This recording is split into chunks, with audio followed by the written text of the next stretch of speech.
greetings, everybody. Welcome once again to the RecPoker podcast, sponsored as always by Running Aces Casino, Racetrack, and Hotel and website AMP. And we've got another Chats edition of the podcast, and super excited about our guest for this Chats edition. He is the one and only John Somsky. You know him, you love him. You're going to get to know him more. You're going to get to love him a little bit more after tonight. We're going to break it down a little bit. We hear some people saying, well, we want to know more about the people on the panel. All right, let's start with the great one, Mr. John Somsky. He's our home games director. He's our ambassador at AnteUp Magazine. Not our ambassador. He is an ambassador for AnteUp Magazine. I can't take credit for that deal.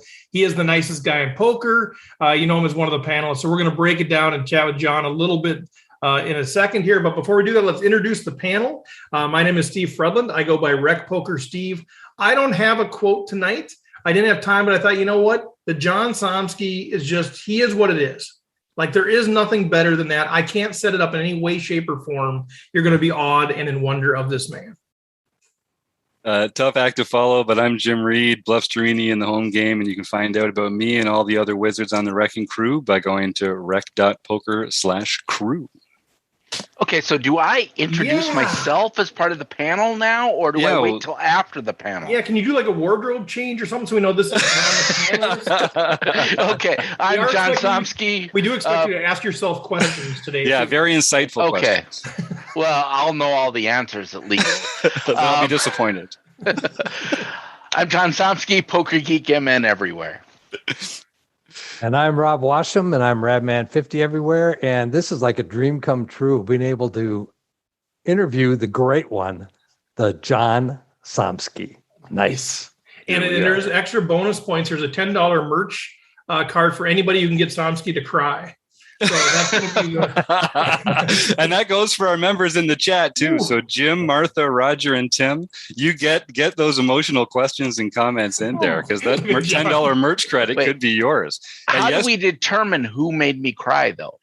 I think we'll figure it out. I think it's going to be pretty obvious. Because I'll just start pinching myself right now. I was going to say, John, that is available to you as well. Yeah, that's right. And he's also a panelist. He's not. He's got that keen, incisive mind. Well, in addition to making John cry, after we chat with John, we do have the community happening stuff. We're going to talk about some things going on around RecPoker, and there's a few big things.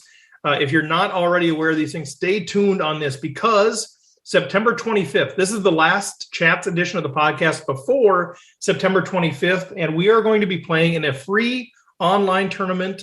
We're partnering with Club WPT. It's a free tournament, and you can win. The top 16 people get some prizes like WPT swag, that kind of thing. But the winner gets a $2,500 entry into a live WPT main event, Deep Stacks main event, Thunder Valley, California in December. So September 25th, we'll give you some details coming up here. We're going to be talking about the winners of the online home games as well. We're going to be talking about RecPoker Staking, which is starting to really kind of tighten up here a little bit as far as what we're going to be doing there. So that stuff we'll chat about after our conversation with John. So let's bring him in. He's no longer a panelist. He is now our guest. John Somsky, welcome to RecPoker. Well, hello, Steve. Nice to meet you. So, John, where are you calling in from today? I'm calling in from Minnesota. Oh, is that right? Like of all the places, you know, where? Well, John, so this is kind of funny. It's kind of weird to kind of be interviewing you, but honestly, we want to hear your story. I mean, I know some of your story, but I don't know all of your story, and obviously we can't get it all, but this is our chance to get to know John. I mean, we have so much fun with you, kind of ripping on you, you rip on us, all that sort of stuff.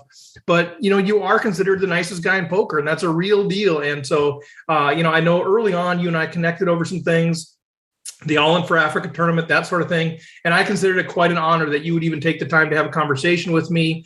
You know, it really held you in high regard. And now here we are 5 years later, kind of doing this thing together. So I just kind of want to dig in a little bit and let everybody else ask questions. But like, how did you even start in this game? It seems like you're our poker historian. You kind of know everything. So when did this love of poker, cards, all of this stuff start? Well, it started a long time ago in a galaxy far, far away. And I've been interested in playing games, particularly all forms of cards, my entire life. As a kid, you know, we'd sit around, we'd play Royal Rummy or Tripoli, and it had a little poker segment of the game. The game overall was not poker, but I remember that's where I first got my introduction to poker, and I figured out that you could bluff and people would fold. Mhm. But what I didn't understand is that once you called, you couldn't bet again. So, and I was like a 6-year-old kid at this point in time, and I was trying to, just buy the pot, and they said, well, you all called, you can't bet more. I just didn't understand that. I thought I should be able to bluff them off. I would have bet more had I known. So no such thing as value betting at that point. It was just Right. bluffing to win the pot. Yep. So what's your family situation? Do you have siblings growing up, or who were you playing cards with? Yeah, we played that game. We often played with my mom, dad, brother, and then my mother's parents. So my grandparents. That was one of our common games that we would play when we got together. I love hearing about like the multi-generational game playing. That is super fun. Now, so I know you're in Minnesota now. Did you grow up here? Are you always from Minnesota? I grew up in Iowa, in Sioux City, actually. Oh. So, but I made it out, and I live in Minnesota now. All right, sweet. So then, so card playing, always playing cards, always wanting to bluff people, which is why probably you and Jim Reed get along just fine. Like, so when did it start to transition into playing for money? Was it poker first and then playing for money? Were you playing for money and then poker? Like, walk me into kind of how it moved into sort of this poker for money. When we started, at 6 years old, we just had a set of chips, and that was just a way to keep score. There was no money involved with those particular chips. Mm-hmm. We just were playing the game. I don't think I started playing for money until either late high school or early college. Mm-hmm. And then just doing various poker games, whatever kids would sit around the table back then. It wasn't Hold'em, because I didn't even know Hold'em existed back then. But just playing a lot of 5-card draw, that was probably one of the most common. And then 7-card stud variants were also pretty common. But you'd also have other games like In Between or mm-hmm. Guts, or, other poker adjacent games, not really poker games.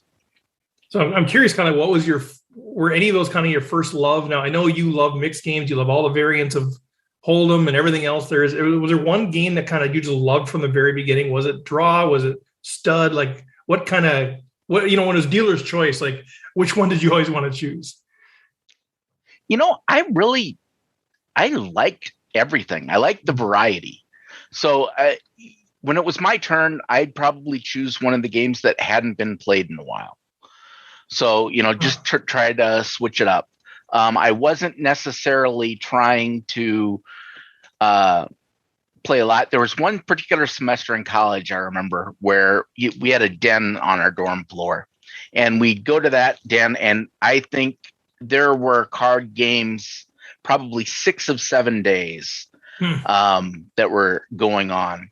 And, we were all playing penny ante poker, and people would bring in literal tubs of pennies to play with. And then we started playing Guts. And if you're not familiar with Guts, it's a game where if you don't win, you have to match the size of the pot. So we played one night, and one person lost and had to write a check for $30. And this was college. My entire funds for a semester for my personal expenses was $100. So $30 would have been right, just exchanging money. So anyway, after that happened, and it was not me who spent that $30, but after that night, we no longer played poker.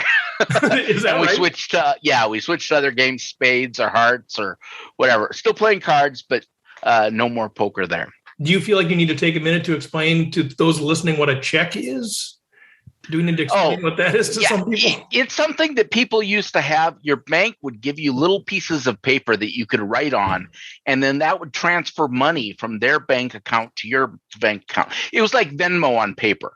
Yeah, it's got a Q and a U in it, just like, one of those great words. Yeah, that's right. It's very weird. Yeah, it's paper. Yeah. Oh, that's funny. I was going to ask you kind of what the biggest penny ante guts game was. I saw Rob shaking his head. Rob, you have guts experience? Oh yeah, I've lost my share of money playing guts. That's a tough game. It is, but somebody's got to win those pots, right? Like, well, yeah. I mean, basically, the way we played it is you'd hold your cards, and everyone would hold their cards, and you do 1, 2, 3 drop. If you dropped, you folded. If you held on to your cards, you'd stay. If you were the only one that stayed, you won the pot. But if there were more than one person that stayed, everyone that lost had to match the size of the pot. So if you had enough players, and we were playing with like 8 to 10 people sometimes, so enough people were playing that you'd end up growing that pot geometrically, because there would often be 2 to 3 players staying in there. It seems like sort of that seems like the introduction of GTO for you, in a sense of like, it's almost like rock, paper, scissors. Like, how often do you hold? How often do you drop your cards? And somebody like you, I mean, you could be exploitable if they know you love to bluff or whatever. So it feels like probably ingrained in the guts game is sort of this knowledge of balancing and GTO and stuff, right? Yeah, a little bit of it. Am I giving you too much credit? Well, I mean, back then I was just more about having fun. Right. And, I was definitely trying to win money, and I was trying to make good decisions.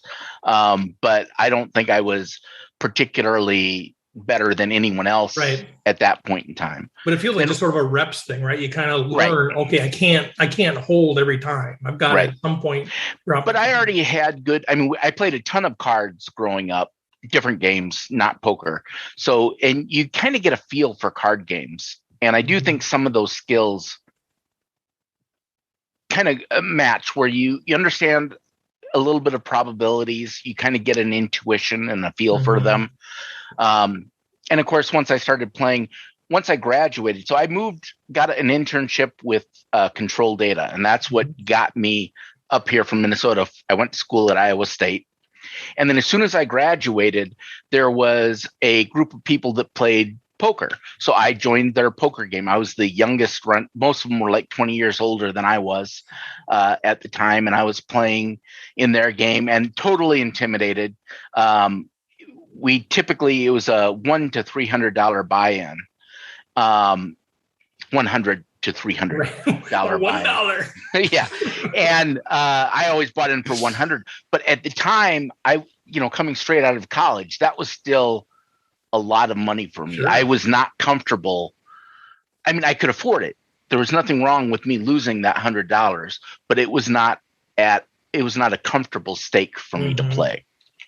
But that's also, that group started running poker tournaments. That's the first time I played a poker tournament. A little bit different. They went with some of the older rules. It was a 5-card draw, California draw tournament, high-low, and you'd play down to where you had 3 players left, and then those players got whatever money was left in front of them. So the chips actually had face value, and rather than having set payouts, you just get, when you got down to 3, you got what was there. So that was your sort of your intro to tournament poker, was right. And it Control Data folks. It was the first time that I realized that it was a form of poker that could be played without having money on the line, and you could still play well. If you play poker, cash game poker, without money on the line, or if you're not keeping track of your chip counts, then there's really no point, because you need to keep score somehow. And with the tournament format, by being knocked out, that's a way of keeping score. You got knocked out before I did, therefore I did better than you. If you're sitting on the couch, right? Exactly. Then you're a loser. Exactly. Jim, did you have something? Yeah, I did. I was the same way, especially growing up and learning things. Like, losing has to hurt, or else I'm not going to take it seriously. Like, there has to be some sort of negative reinforcement. And winning should be, you should have more fun winning than losing. So I'm with that now. So, John, I also loved playing card games growing up. My mom and my brother and I would play a lot of games. And I also played a lot of money games in high school just for fun. I liked euchre and spades and hearts. What were some other games that you played or that you really enjoyed that you think sort of helps strategically as a poker player later? I played 500, euchre, spades, hearts. There's another 31, which is a 3-card game. I think they all help out a little bit in different ways. I mean, nothing is as going to help poker as much as poker, but getting used to drawing cards, getting used to holding cards and not revealing your hand to the other players at the table. And even then I was cognizant of having a poker face and not allowing people to see what was going on, but getting used to just play, following action, seeing what was happening. Nothing major, but it all helps out. I'm kind of curious, when you went to play with the control data guys, I assume part of that was, we're coworkers, there's chemistry, they invited you into play or whatever. If you remember it all, when you first started playing with them, were you like, ooh, man, I'm a fish out of water here, like these guys are really good? Or did you kind of immediately know, I can hold my own here with these guys? Like, do you remember kind of how you? Oh, no, I was a fish out of water. I was Really? definitely a fish out of water.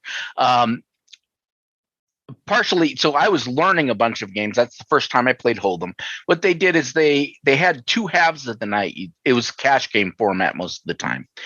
First half of the night, you would play California Draw. So that's a 5-card draw game with 1 joker in the deck that can be anything for low, and it's high-low declare, so you call it before you deal. The dealer gets to choose high or low.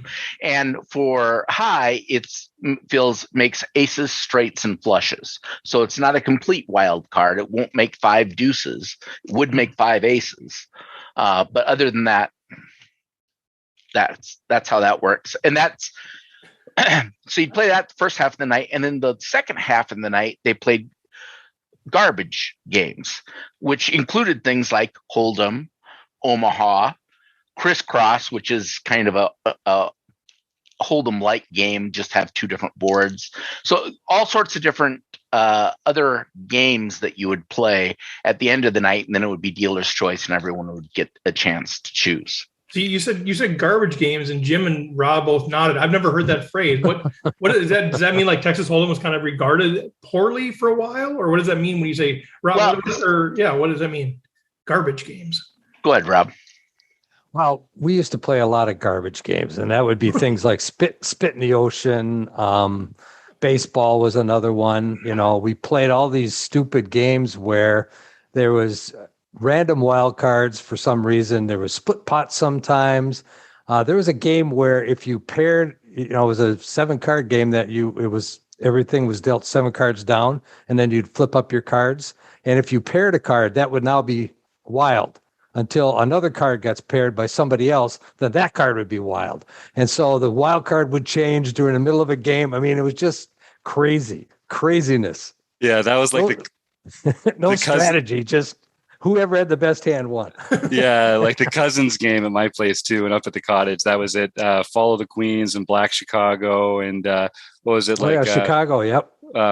Black Jacks and the Man with the Axe. Pair of Natural Sevens takes all. There's a bunch of these like just like made up games that half the skill, which is knowing what wild cards we're going to play by the end of the hand. It is kind of fun, but it's not. Like it's totally not real. Missed out on my whole life. Like I don't know any of these things. It feels like it would take me an hour just to learn the rules. It probably would for some of them. Does that mean like by garbage though? Was it sort of derogatory? Like these are just sort of random luck-based games? And so I'm curious, John. Yeah, it was just lumped into 5-card draw was just considered. That's what normal poker is, and then you'd have other variants. It was, and garbage was just a way of collecting everything else up together, right? Okay. And some of them weren't obvious. I mean, some of them were actually casino offered games like Hold'em and Omaha. It was played a spread limit, so it was a $1 to $5 spread, I think, for the bets. But you could have multiple bets. I don't believe there was a cap. Maybe there was a 4-bet cap or something, but I don't remember. It was not no limit. It was a spread limit game. And I might just be sounding a little defensive because, it's like No Limit Hold'em's a Cadillac of poker, and to be called garbage is very, very offensive. So this was back. I mean, not to let my age John. out, but I am older than 25 years old now. Wait.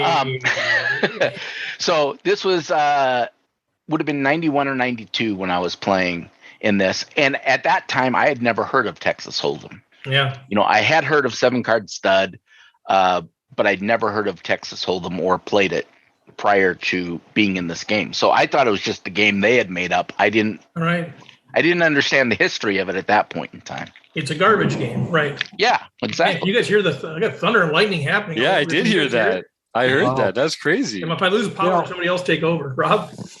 Back in the early 90s, I was in Vegas and I wanted to play poker. And so I went to a poker. I didn't even know what casino I was in at the time. It was, we go casino hopping. Anyway, there was a poker game going on, so I got in, and it was 7-card stud. They didn't even have Hold'em they didn't even offer Hold'em at that time. All they had was 7-card stud. That was the only game anybody played. So Hold'em really came into prominence probably towards the late 90s, early 2000s, especially when they started televising the World Series of Poker, and it became more, people found out what it was. I remember going to Canterbury back in the early days, they'd have 2 or 3 7-card stud tables going. Now it's almost impossible to find a 7-card stud game anywhere. I'm muted there, sorry. Yeah.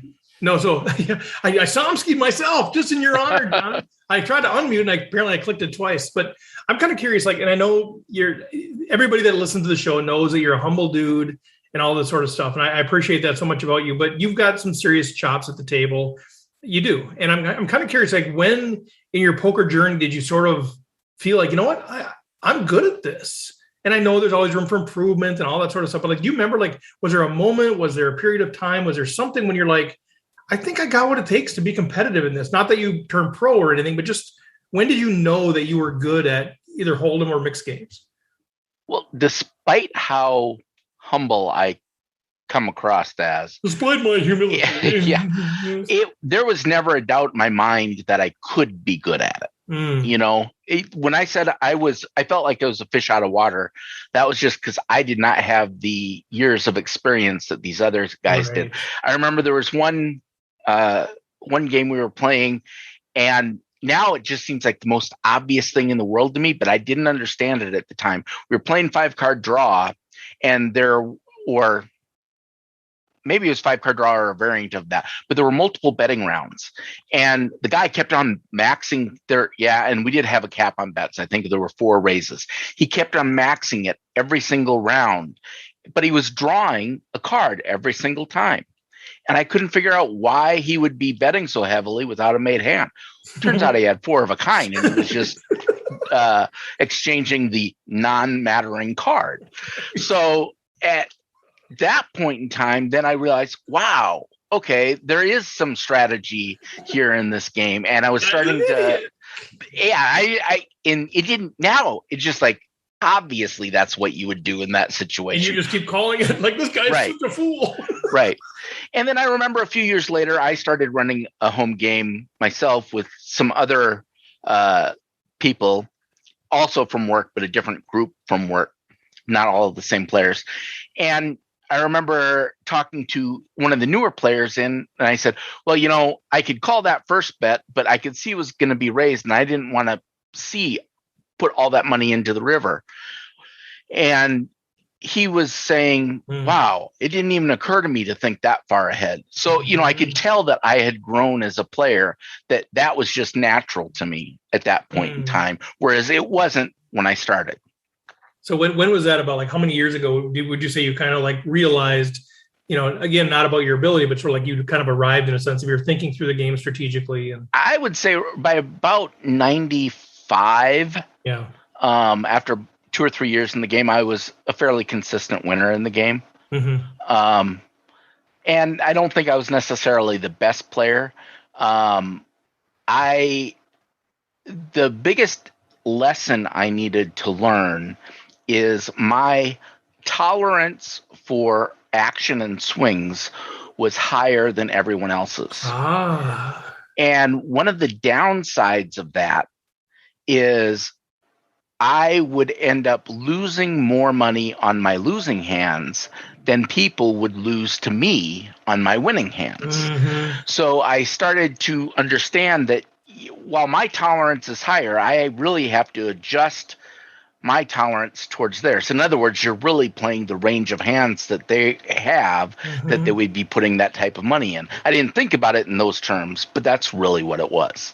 Well, that, you know, I guess we found our author for chapter 2 of my book, or the RecPoker book. So chapter 2 is win small, lose big. So I think that's, I still haven't found the author for chapter 1 is drawing dead and getting there. I'm still not sure who's going to. Oh, that's definitely me. That's got to be me. That can't be me. When I'm drawing dead, I never get there. I get there all the time, like drawing dead. Like I'll be sitting there like putting money with a nut flush draw, and the guy's already got a full house, and I'm like, let's go. Then I get there, and boom, it is drawing dead, and I got there. The giver, Doug Grayback, could be the author of that as well. Yeah, that's right. You get there and you still lose. That's a problem. You're drawing dead, and you get there, and then you just pile in money. Grayback gets there and wins. Like that's true. Yeah, you're not doing it right, Steve. That's yeah.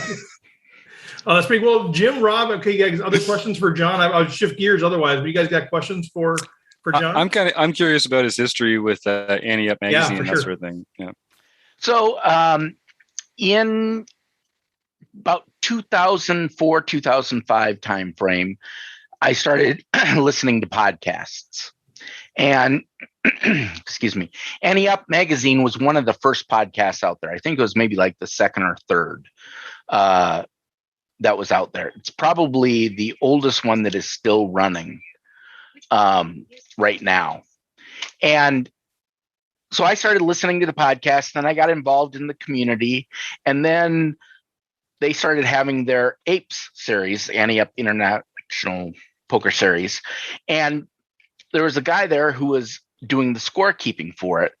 And it would take him like 2 or 3 days to report the scores after the events.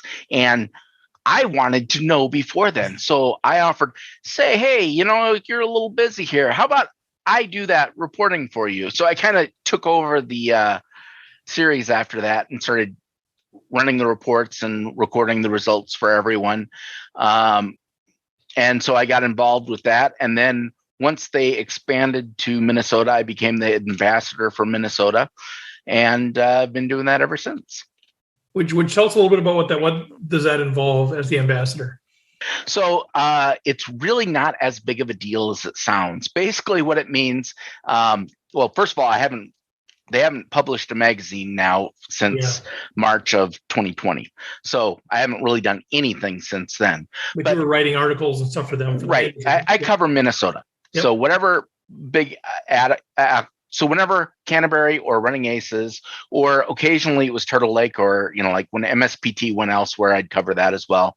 But I'd report that into the magazine and write up the results of those. And it started off, I could kind of, when they first expanded, they allowed everyone to write about 1,000 words. So I could write some pretty decent articles, but then it kind of got truncated down as they had all of this extra content and they weren't getting the advertising, the same level of advertising as they were seeing out of Florida where they started. Mm-hmm. Then they had to cut it down. So I got about 250 words. So just write 250 words over whatever's happened in the community or in Minnesota for the month. Mm-hmm. Is that something that's really, go ahead, Rob. That AnteUp Magazine is how I became aware that John Somsky was the guy, because I used to pick up the AnteUp Magazine in the casinos, you know, at Canterbury or Running Aces, wherever. They'd have the little rack where they'd have the magazines. I'd open it up and, oh, there's a section about Minnesota. Oh, who's this John Somsky guy? Mm-hmm. You know, and so I was following and reading John Somsky's stuff long before I ever met him in person. And then I started following him on Twitter long before I ever met him in person, because of I found out about him by his AnteUp Magazine content. He's the That man. is so cool. He's the Yeah. man. Sorry, I got lightning and thunder, so I'm muting every chance I can. Oh, I can do that. Jim, did you have something else there? Follow up? no, I just think I didn't actually know that. That's amazing. Yeah, That's no, fantastic. he's And I've never met John. We've collaborated on a lot of these RecPoker sessions and that, but I haven't made it down. So I'm really looking forward to that one of these days. I gotta meet you guys in Vegas, or at least somewhere else soon, because I feel like I'm missing out. Well, COVID crushed us, right? I mean, otherwise Yeah. we would have had you down here for running Yep. aces, RecPoker stuff, or whatever. So it'll happen for sure. He's as nice as you think he is. I'm kind of curious, John. So like, I know you're a super busy dude, and I think you've been super busy for years. Doing IT stuff and running your own business and all that sort of stuff too. So when you have time, do you ever study off the felt? I know you like to play, and I know you're involved in all the RecPoker stuff, but how do you improve your game? Is there anything that you do to try to improve, or is it mostly just reps when you can play, or what's that look like for you? I do reading. I used to spend some time on the AnteUp forums there. I'm not a big poster. That's just not where I tend to go. Talking with people, of course, is a good thing too. I do spend some time. I've run stats and numbers. I've written a couple of programs to figure out stats and distributions of stuff. But now there are just so many tools. I do spend a little bit of time, but I would say I spend maybe 1/10, if that, of the time studying that I probably should. Of course, I probably spend 1/10 of the time playing that I would like to as well. I was going to say, should is a strong word, right? Yeah. What should you do? Yeah, for sure. So what's coming up for you? What are you looking forward to kind of in the poker world right now? Like, is there anything, events coming up, or anything, like if you ever get a spare minutes, like what are you looking forward to in your poker career and experience? Well, I actually want to get back up to just play local here and running aces to get some more live poker back under my belt before we head out to the WSOP. But of course, we have the Wisconsin WPT event. I'm looking forward to that. I am really looking forward to Vegas and going to the WSOP this summer. I'm going to be playing the seniors event for the second time. And I had a blast last time I was out there, and I'm really looking forward to that. And I'm just looking forward to getting back into playing poker a little bit more regularly. Yeah. When you go out to Vegas, I know part of the house and everything, are you going to be able to unplug from your world, or are you going to be, because I know I struggle with that sometimes when you're playing, but your mind is elsewhere. And do you feel like you'll be able to kind of unplug, or are you going to be having to juggle everything?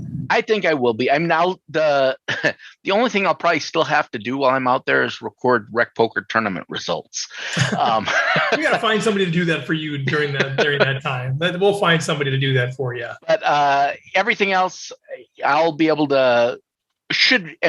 Emergencies could happen, in which case I would need to take part. But by and large, I will unplug. And when I'm at the table, I tend to just be at the table. I don't do a lot of multitasking while I'm at the table. Cool. So I have a question for you as we're starting to wrap up kind of the interview portion of it too. I want to report kind of what's going on with Chris Jones. He's not on the panel. He's always here every Monday night when we record. He is running deep in some ACR tournaments. He just had a big win last night. I want to talk a little bit about that. But before we do that, John, what's your take on Chris? Now, you've played with him some. I'm kind of curious from your perspective, and maybe Rob and Jim too, as you guys have played with Chris. I think he's a beast, right? Like I've played with him, but I have, given my standards, I think everybody's a beast. But I'm kind of curious, like, where you guys, like, what is his strengths? We don't need to give away any secrets about Chris, but what do you think he does really well that makes him so good at the table? Maybe we'll start with John, and then Rob and Jim, if you want to chime in, feel free. Well, what's interesting is he seems really nice and a mild-mannered kind of guy. But when he's at the table, he's pretty much playing for blood. Yeah. And he's very good. He spends a lot of time thinking about it. That's one of my favorite things about being part of RecPoker is being here and taking part in these conversations. Even though I'm not doing a ton of active study, just having those conversations and listening to what people are saying and trying to participate in them have helped me a ton. Just kind of reminding me, I had problems where I would understand a concept, but I wouldn't be able to remember to apply it at the table. And I think it was just because the level at which I understood it was kind of more at a surface level. So by the time I got to the table, there was too much going on and I couldn't do it. Whereas having the conversations repeatedly over the same topics, I've kind of ingrained some of those.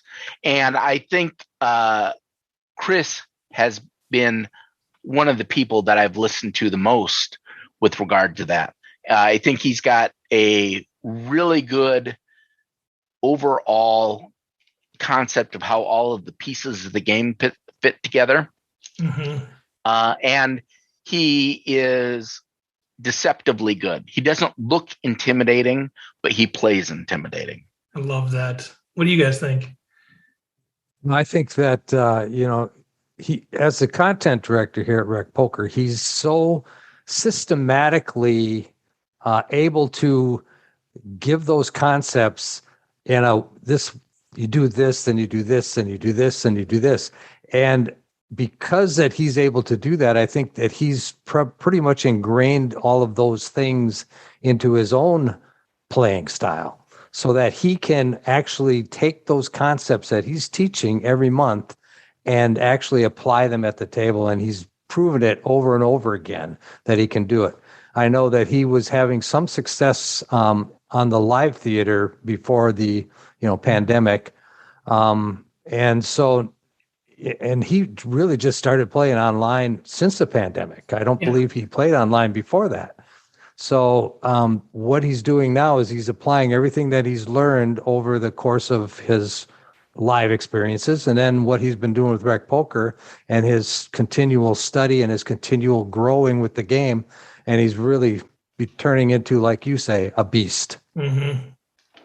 Yeah, something that I think he has in common with the best players is he and like these guys have already kind of said it best, but he has a plan for every action. He knows where every action fits in his overall plan, so he can visualize his entire range and the range of his opponents. He knows what parts of his opponent's range he's trying to affect with bet sizing and things like that. And he's measured and considered. And there just aren't a lot of things that happen by accident with Chris. Plus, he's got that overpowering smell that really gets people off their game, I think. And that is not to be underrated. No, that is a powerful force. Yeah. It's a powerful force. Well, and how would you know, Jim? I'm joking because I've never met the guy. That's a good point, Rob, actually. Yeah, I guess maybe I said too much about him. I don't know. Well, so give an update on kind of where he's at, and I'll probably screw this up. But so here's the kind of run that Jonesy's on. He doesn't get to play all the time. Like, he works full time. He plays on the weekends when he can. But I didn't even realize this until today. I thought he was running deep in 2 tournaments. I thought he was in 2 tournaments or whatever. Today, I heard about that. And then I go back on Discord. I'm like, wait a second. Did I see this right? So last night, which was Sunday, September 12th, 3,532 entrants, 50 plus 5 buy-in. He wins a thing. I didn't even realize it. He won it for like 21 grand. And that's not all, folks. So then he plays this $50 satellite into a $600 main event. So he's playing some $600 main event. And if you see Tim giving us updates in there, Tim Fritz is kind of give us some updates in the thing. But where is it? So it's the $100,000 to win this thing. There's 18 left. He's 14th. He's in this thing with like 18 left. And I'm looking for, where's the payout on this thing?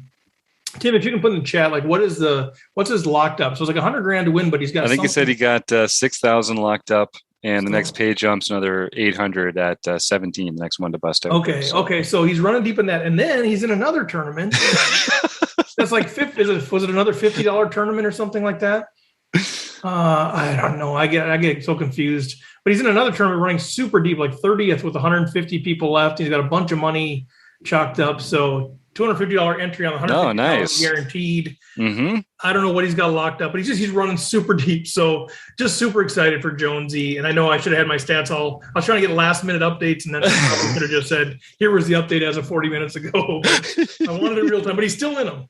He's off the money in that one, but he's sitting good. Yeah, I think he was like in 13th place or something like that. So amazing. Anyway, so Jonesy, and I know Jones, he'll say, man, being part of the RecPoker team and doing the content and being surrounded by you three geniuses, especially because you guys are having all these conversations about stuff, has made his game stronger. And so it's super cool to see kind of where he's going with this game. And I still don't know who it's going to be on the core team, but one of them is going to win a bracelet. Yeah, I don't know if it's one of you guys or Moss or Jones or what, but I think it's going to happen. So Somsky, I'll put you on the spot there. I guess I was going to put you on the spot too as we kind of come back to you, and then we'll close off the interview. You can only pick one. All right, you can only pick one. Who's your RecPoker core team member? First one to win, I'll say a bracelet, but also any major event, an MSPT. The first $100,000 cash. Maybe you should pick Jones because he's on the verge of it. But like, who's your first $100,000 plus casher? And then I would say, I also want to know, I'll give you time to think about that. What is your favorite podcast of all time? You cannot say RecPoker, but like your favorite, because you listen to a ton of podcasts. I want to know what your favorite poker related podcast is of all time, whether it's still going or not. So those are your two questions. So for the RecPoker core team member, I think the two front runners are. You would say one. I will say one, but the two front runners would be Taylor Moss and Chris Jones. I'm giving Chris Jones the edge because Taylor Moss has young children. Oh, and that just takes a lot of his time away. That's true. And you're tired. You're just tired all the time. Right. So I think I would say Chris Jones would be the person that I would choose there. And for the second one, I think the most entertaining set of podcasts were the ones that were hosted. There were kind of a series of them that were kind of the same podcast that moved places, and it ended up as Poker Road Radio. And it was the circuit. It was the one that Scott Huff and Joe Stapleton hosted. There were like 3 different iterations of it. But those, I think, were the most entertaining. And it was back when poker was still new to me. This was back in like 2006 through 2008, and just really fun. Sweet. So if there's any other questions, feel free to jump in here for John. Otherwise, John, how do people connect with you? I know you're active on Twitter, Poker Geek MN, right? Yep. You can, of course, get me at Poker Geek MN. You can email me at john@rec.poker, or John at rec.poker. Yeah, it's John. Yeah. And or hit me up on Twitter. And I try to answer people when they ask any questions. I don't have anything in particularly special to say, but you're so humble, man. So I get to spend John and I road trip down to Iowa to the Run Good series. We did a RecPoker road trip on there. John and I get to spend 6 hours in the car on the way down, 6 hours on the way back. I don't think we stopped talking. I know we made fun of it, but I don't think we stopped talking the entire time, even though on the way back, I felt kind of bad because I had Lyme's disease and I was not feeling good, but we just talked each other's ear off and it was so fun. And this guy, I wish we could have that 12-hour conversation to share with people because you're so insightful about the game and about life and everything. You're just you're one of the, you're perfect example of the kind of people we want to surround ourselves with here at RecPoker. So I just thanks for being you. Thanks for your contribution to the poker community, to RecPoker, to the home games, everything that we have going on, man. Love doing this with you. Well, it wouldn't be worth doing if everyone else wasn't here too. Right. So it's the community that makes it for all of us. Love it. All right. Well, we'll let John go. It looks like Chris Jones has just hit the money in the 150 carry guarantee. So $390 locked up. And now to the top, as Fareed Jatton would tell us, 33,000 up top in that one. Thanks, Tim Fritz, for the updates. I appreciate that. Jim, do we want to roll the commercial? We'll come back with some community stuff going on. Sounds great, boss. Here we go. All right. Have you ever wondered whether you should call a preflop raise or 3-bet instead? What do you do when you have a flush draw? Do you raise it? Or do you just call? Ask Chris Jones. What do you do with ace-king when you miss the flop? Are you tired of guessing about what the right play is with your particular hand? Well, my name is Jonathan Little, and I am a 2-time World Poker Tour champion and creator of PokerCoaching.com, where we offer over 1,000 interactive hand quizzes where you play a hand and then get real-time feedback from our world-class pros. Don't guess and don't stress. Just register for your free account at pokercoaching.com/recpoker right now. And there it is. Thank you, Mr. Little. Very nice. All right, guys. Normally we kind of reflect on the guest, but the guest is right here on the panel. So awkward. I don't know, but John, seriously, thanks. That was awesome. I was just going to say, I think it was a good thing that we started off, with the lesser of all of the core team hosts to practice on. Here he comes. Then, we get it. We learn, make all our mistakes now, and then when we start having everyone else, it'll really be good. Nice, well played. No, good stuff, John. Of course, good stuff. It's fun to have RecPoker Nation get to know you a little bit more. You're a very layered individual. I know we didn't get into any of the stuff going on in the world outside of poker, but love hanging out with you, dude. Fantastic stuff. So let's talk a little bit about what's going on in the community more broadly. I mentioned a few things at the outset that I want to touch base on. If anybody in the chat has anything, you're like, hey, we got to talk about this, throw that out there too. Or if you have any questions for clarification, let us know. But the first one is for sure the Club WPT thing we have going on. So this episode should be airing on September 21st, which means this coming Saturday, September 25th, Club WPT is hosting a free RecPoker sponsored event. And the winner of that tournament gets a $2,500 buy-in to a live WPT Deep Stacks event, Thunder Valley, California, early December. That's pretty good. It's a free tournament. Now, couple of conditions. First of all, just go to rec.poker/WPT, has all of the information, but just know a couple of conditions going in. You got to be a member of Club WPT, but there's a free 2-week trial that you can jump in, try it out, test it out, whatever. You might say, hey, there's a couple states that don't allow us to win prizes through Club WPT. That is not an issue for this tournament for these prizes. That issue goes away for this tournament for these prizes. And you also need to be a community free member at rec.poker. No charge for any of that stuff at all, but the instructions are rec.poker/WPT. Now, some of you may have heard a start time. The start time has been changed, but it's going to be at 3:30 p.m. Central. So if you are in the Eastern time zone, Jim, what time is it if you're in the East? Well, that would be 4:30 Eastern, Steve. What if you are in Vegas? What time do you think that would be? Rob, what time would that be at? Oh, Rob's muted, but I'm pretty sure. Oh, here's Rob. What math test? 3:30 Central. 1:30.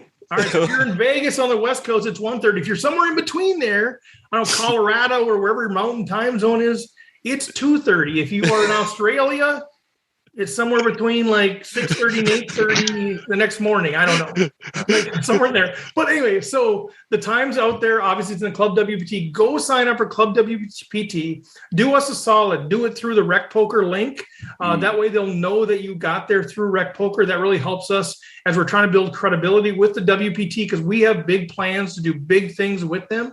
The more people that play this tournament, the more people that sign up for Club WPT, even the trial membership through RecPoker, the more they're going to know that, hey, this is a vibrant and encouraging community. They're playing this thing. So let's send a message to them. Let's get a ton of people playing. Tell your friends, tell your family, all of you play it.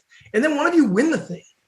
Because they've already told us, hey, Club WPT is going to be all over this thing. Whoever wins this thing through RecPoker, they're going to be watching them out in Thunder Valley and seeing how they're doing. They're going to do updates. Maybe you get on TV. Like, this is a legit deal. So please do us a solid and tell everybody you know to play this tournament. Right, Jim?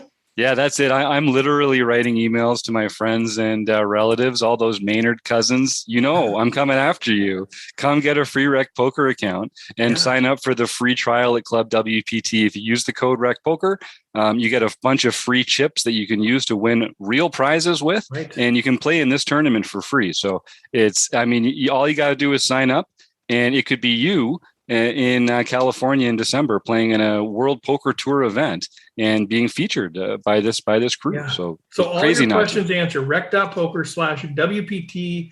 We got frequently asked questions out there, but if there's any questions, man, reach out to Jim or I, Jim or Steve at rec.poker. It's not one email. It's not Jim or Steve at rec. Jim at rec.poker or what a nightmare. Oh God. Whoever gets there first. So let us know if there's any questions, but seriously, man, we I know we do ask for things, but like this would be a huge thing for us and for the future of getting free WPT events or whatever down the road. Like this is a big partnership we want to build. Yeah, we don't really ask for many things that you can do for free that'll actually move the needle. But if you've been enjoying these podcasts or the YouTube videos or the free stuff that we put out there, this would be a great way to use your time to help us for free and sign up for this and get some other people to sign up for this free tournament. Because if we can make a good impression on WPT and Club WPT, we could get into this situation more often, give away more prizes, and it would be a great way for us to help the recreational poker world. And if you are no matter where you are, if you want a road trip to Wisconsin, so typically if you're in Minnesota, because it's one of those states, you can't play in that state. Now you're eligible for the prize. If you live in Minnesota or one of the few states that you can't normally win prizes for, you can win this prize, but you can't play in your state. You got to go to a different place. The IP address has to be somewhere else. So what that means for you who are in Minnesota, we have an Airbnb house that we have rented out. You don't need to stay overnight, but you can come over. It's in Hudson, Wisconsin. It's just across the river from the Twin Cities. If you want to do that, let me know. We've got room for a bunch of people. So email me, Steve at rec.poker. Say, hey, I want the address for the Hudson house. I want to come play with you guys. We're going to be hanging out in this house. Taylor's going to be live streaming on Twitch from the house. We'll probably do some recording. It's just going to be a super fun time. So that's how you can do it, or just find your own place. Go to Iowa, North Dakota, South Dakota, Wisconsin, or whatever state you're in. You have to find a place where you can play. So that is kind of the long and short of that deal. Anything else we need to share about that? Any questions from you guys or any other stuff? So when can they sign up for their Club WPT membership? And can they do that from Minnesota? You can sign up from Minnesota. Absolutely. You just can't play the tournaments from Minnesota. So you can sign up anytime. Obviously what they want is they want people to become members and stay members and keep playing. But there also is an opportunity to do a 2-week trial membership. So you can sign up. By the time you're hearing this, it'll be September. What did I say it was? Or some 21st or 20th. You can sign up for your 2-week membership now. You can play the tournament. If you want to stick with Club WPT, stick on there. Pay the bill. Keep going. Otherwise, you can let your membership expire there. And it doesn't cost you a dime. So you can sign up anytime. And you could be like our friend Tim Fritz here, the newest member of the Wrecking Crew, who says he's going to be streaming at twitch.tv/misclickdonkey. And he does that every week, and you can go find out more about it there. He'll be putting it out. So welcome, Tim, and I'm excited to have you aboard. Thanks, that's awesome. Tim, newest member of the Wrecking Crew. We're going to get him set up with his page and email and YouTube and all that kind of stuff. Whatever he wants to help him kind of go to the next level of poker too. And he's been super active already in Discord. He's been the one that's been giving me all these updates. I'm like, yeah, thank you. I didn't even know. So thanks to Tim. So all right, so that is the Club WPT thing. We want to make a statement. We want to win it. Part of me says I don't want to tell anybody because I want to win the prize. But as a community builder, I think I feel like I better tell you guys. Jim and I should have just not told anybody and just we could. What did we do, Steve? We had this thing all locked up. So that's that deal. We're talking about World Series of Poker out in Vegas. We all kind of have been talking about that a bit. We still have room in the house. So we have a house rented off the strip. It's got a private pool. It actually has a card table in the house. It's got a pool table in the house. A lot of rooms, big space. We still have room available in there if anybody's interested. We got a lot of folks going, but we still have room for more. So go to rec.poker/roadtrips. You get a lot of the information there, or just reach out to me. We have some spots available that are a private room with a queen bed. We have some spots available that are bunk beds in a shared room. So kind of whatever you want to do, whatever you want to spend, and I guarantee the price is going to be very competitive considering what you have to pay, out there on the weekends and such. So reach out to us on that deal. Let's see. And then the third thing I wanted to chat about is just related to that, but staking. So you've heard us talk about RecPoker Staking. It's starting to get solidified what that's going to look like. We've had so many moving parts and everybody's been kind of giving me input and we've been congealing that. I don't have like the final thing to announce today, but here's generally how it's going to work. It's going to be a pool of players that have been chosen, starting with the Wrecking Crew, moving to premium members. Different people say, hey, I want to be staked. And we have parameters. And there's a pool. There'll be a bunch of money that's going to be allocated to a bunch of people to play certain pre-specified tournaments. And then investors can say, I want to invest in that pool of players. and it'll provide 30% staking to that player. So it's basically a 30% investment into that pool. And so all the details will be coming. But if you want to be staked, especially if you're a Wrecking Crew member or a premium member, let me know as soon as possible. It might actually be too late now, actually, now that this is going out. But let me know for future reference because we want to lock this up soon. But there's going to be room for investors to get into that deal till the end of the month. And so just reach out if you have any questions. We do have rec.poker/staking that has information out there as well. So those are my 3 big things going on. Let me just quick check. I see in the chat, massive double in the 150K. Chris Jones, ace king greater than pocket eights. He's now 12th out of 83 in the 150K tournament. Nice. Will the staking be paired with road trips for non-WSOP? Yeah, we're looking at doing staking. So we piloted a thing down in Florida where we just did 3 different people at individual staking things that people could invest in. This is more of a bigger pool sort of thing. We think it's better for community building, diversification, and management. And then so we're going to test drive this thing from end of September till probably mid-November, whenever the WSOP is over. And then at that point, we'll reevaluate. And my expectation is that we'll have a pool going forward with selected players that'll be able to play tournaments. That'll be part of this pool and be staked. So that is kind of the expectation, but we'll kind of assess at the end of this pilot. So with that, sorry, that was a lot. God, we got a lot of stuff going on. I'm sorry, everybody. At least we do it at the end so you can shut it down if you need to. But Somsky, we better turn it over to you for home game stuff. All right. Well, first and foremost, we do have our mixed game championship series. And Gloves 1010, Colin Anderson won his 2nd mixed game of the year. Good God. So he is coming close to Patty 98. Now, Patty 98 still has the lead. But one more win by him. I think there are like 3 people, him, Taylor Moss, or Chad McBean, are all within striking distance. And I think a win from any of those 3 would overtake Patty 98 unless he comes in second or something like that. It would be fun to have a race in that one this year. Patty ran away with it. Patrick ran away with it so much last year. It'd be fun to have a race, at least kind of be able to look at the tournament, the last one, and see if somebody might catch him. Yeah, Mike Patrick, though, he's out there writing articles about mixed games for beginners and that sort of thing. He knows what he's talking about. He was putting some good stuff out there on Twitter today on Robbie's site as well. I saw he knows his mixed games. Yeah. Hey, John, maybe he'll be too busy doing that, so he won't be able to focus on playing. Right? Maybe. Probably. Let's get him busy. Let's get him playing is there a mixed game tournament the second Wednesday of October? Yeah, that's what we got to do. Hey, John, real quick, maybe put you on the spot here, but I think, is Colin Anderson also in the run for like the No Limit Hold'em Player of the Year too? I know he was up there at one point. If you don't know right offhand, that's fine. But I know at one point he was like looked at maybe I can figure that out pretty quick here. Yeah. If you have those, I can look while you're doing other results or something too. He's definitely winning the Sunday night sweepstakes because I think he's won that 3 times already. As of right now, I believe he is in first place. Oh my God. Yeah, he has 254 points. And then second place is Marbles Jam, who has 243. Jeff Kupferberg. And we should say, while we're talking about Colin Anderson, he's got a birthday coming up, RecPoker Nation. He does. It's October 10th. That's why Gloves 1010 is his name in the home game. And if you want to wish Colin Anderson a happy birthday on October 10th, you really should. But the one way you can wish him a happy birthday is by playing in the Learn Pro Poker Sunday night home game here at RecPoker, because Ryan LaPlante is going to have a bounty on him. If you take Ryan LaPlante out, you win a free month at LPP. And just like Ryan LaPlante, another fantastic poker player, Colin Anderson, will be playing on his birthday in that tournament, and he will also have a bounty on him. So if you take out Gloves 1010 on his birthday, it's a mean thing to do, but we like to encourage that kind of true taking it hard on each other behavior. I will personally send you one of those months of free learning at Learn Pro Poker. So tell Colin Anderson a happy birthday the hard way. Nice. So anyway, it's very impressive. If someone actually manages to win both of our championship series in the same year, that's going to be a hard feat to beat. I'm glad we asked him to host the Reckies. We knew we were getting a hold of someone special.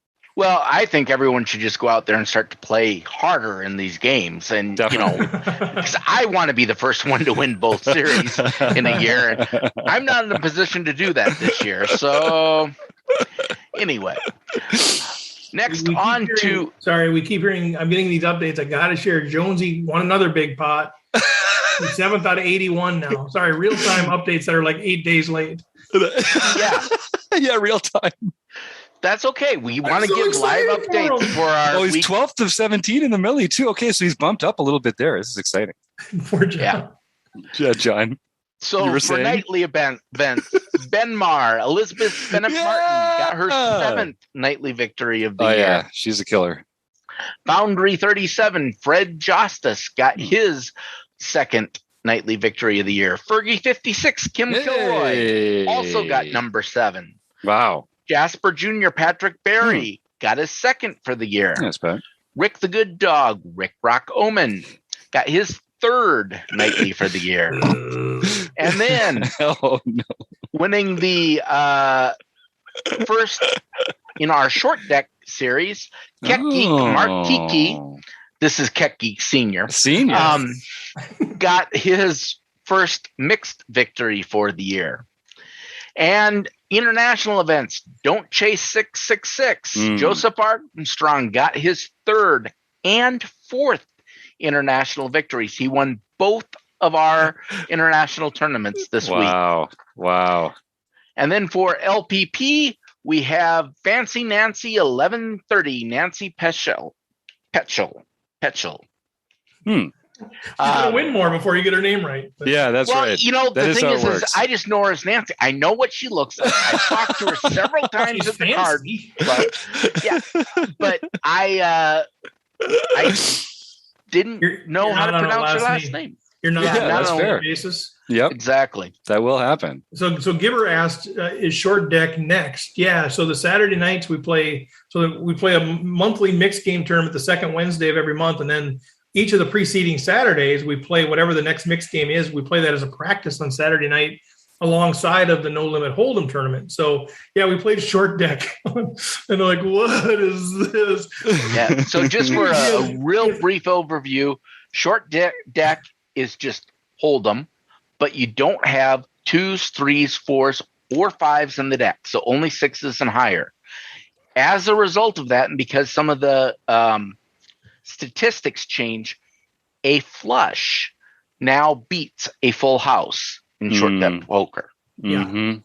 And some dude, like the board's like 6, 7, 8, king, queen, and I got like a set of kings, and I lose because the guy's got ace 9. I'm like, how did I lose? Oh. I'm like, replayer. I don't know how I lost. Well, 'cause apparently ace 6, 7, 8, 9 is a straight or something. Something like that. Like, is that even a thing? Like, they had a straight with ace 6, 7, 8, 9. Yes, There's no that is a thing. fives. I got the What wheel. is happening? I'm like, oh crap! It's called the wheel, right? Ace 9, yeah. I don't get it. You know, it's a little bit like a few years ago, I went to Japan for work, and you know, I'd gone to Europe a couple of times, so not knowing the language was one thing, but being illiterate is completely different. And that's kind of what this is like. It's like, that's what it felt like to me. I'm like, what? Yep. Yeah. Oh, good stuff, man. Yeah. So that's super fun. John, you've introduced us to mixed games, and I went kicking and screaming, but I love it.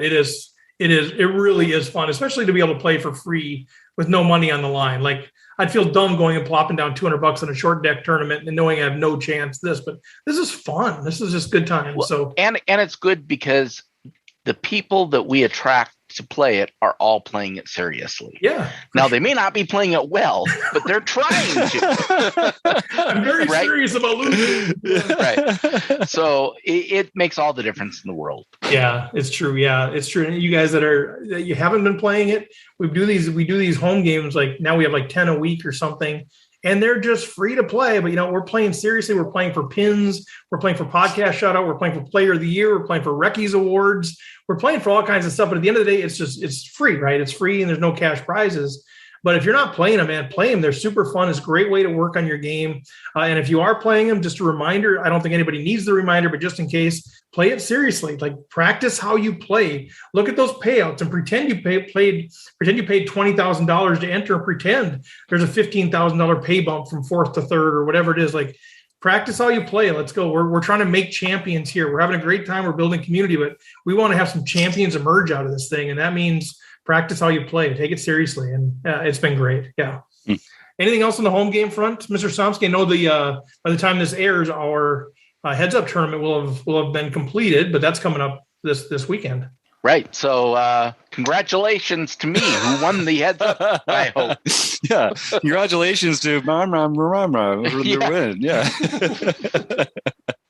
And I guess the one thing that will be happening the following week when you hear this on Monday night is the next recording of the seminar, the monthly seminar that Chris Jones puts together when he's not, out there kicking butt in poker tournaments, when he's actually showing up for work.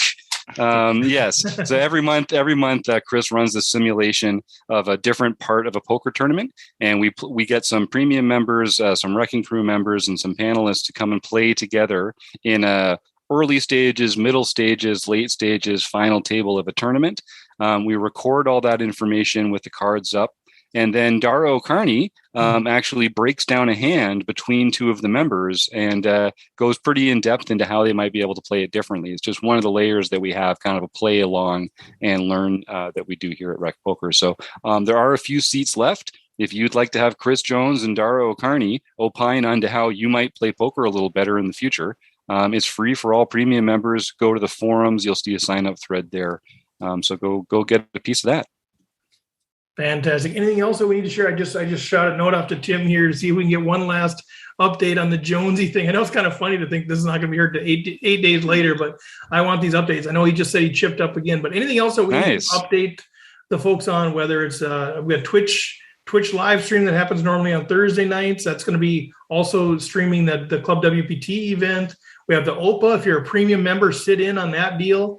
You play the home game, you go to the Zoom and you hang out with really cool people, and you never know who's going to show up at that stuff. Learning with partners, you get all this free content from our learning partners. So they've given us all this content and for free. You don't need to necessarily go become a member at all these places. We consolidate that, we curate that, we give it to you free of charge there. So any other updates on that stuff before we do a last Jones thing? I have one question. How much of RecPoker Nation do you think has an Amazon Prime account? I would guess, I would guess 80%. At least half. Yeah, well over half. If you have an Amazon Prime account, you can link that to Twitch, and then every month you can subscribe to a Twitch channel. So if you really like watching Taylor Moss do his Twitch stuff, then go ahead with no expense to you beyond what you've already spent for Amazon Prime. You can subscribe to the rec.poker Twitch channel, and then that'll help to pay for everything that we do around here. They actually take $5 right out of Jeff Bezos' pocket and put it in the RecPoker operating fund, because that's a great way to help us keep the lights on around here. I love that too. And I need to be reminded, I know, because I did it and then the month is up and I didn't renew it yet. So where are the directions? There's instructions online. I know we put those. Where can people go? They say, all right, I want to do this. How do I do this? Where do I go to find out how to do that? That's a good question. I think we're going to put that. We're going to set that up at rec.poker/Taylor Moss on Taylor's Wrecking Crew page. I thought we did it because I know he sent me like detailed instructions, so I thought we had it on the website. I'm sorry. I know he emailed. I think he emailed us, but I think we should put it up on his Wrecking Crew page. So I'm going to make a note. By the time you hear this, you can go to rec.poker/Taylor Moss and you can find out all about this kind of stuff.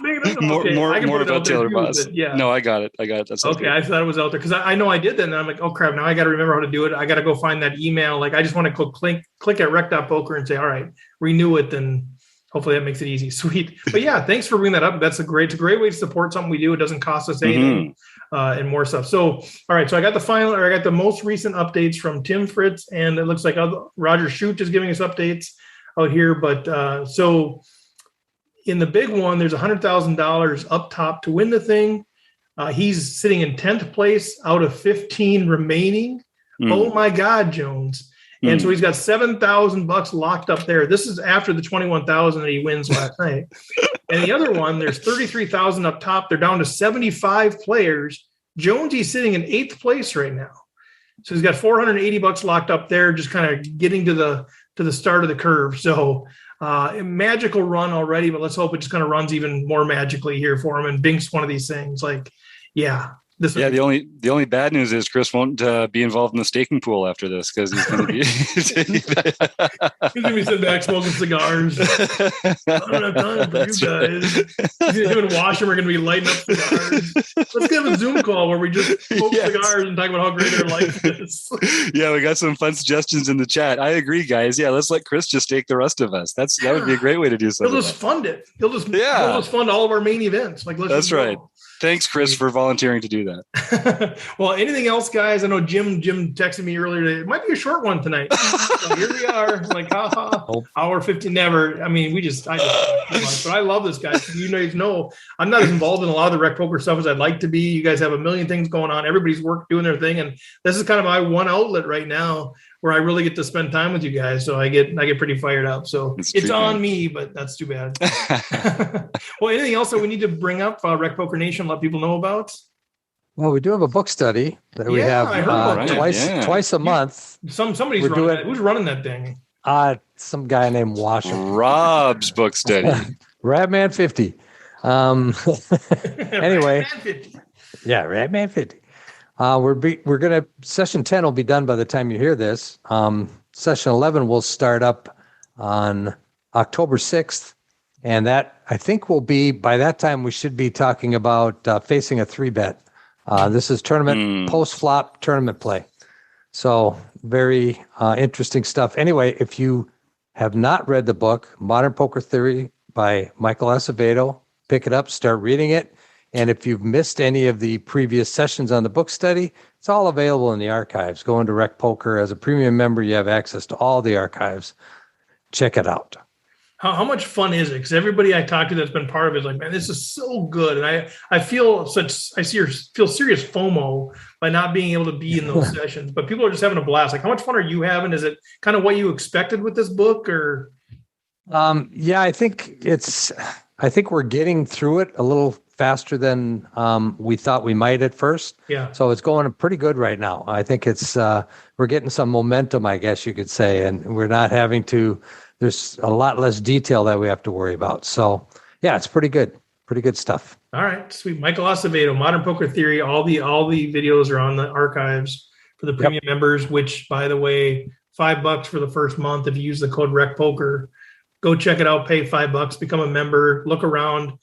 Ingest as much content as you can, and then if you like it, stick around. That's kind of our deal. So we'd love to have that. Anything else that we need to talk about?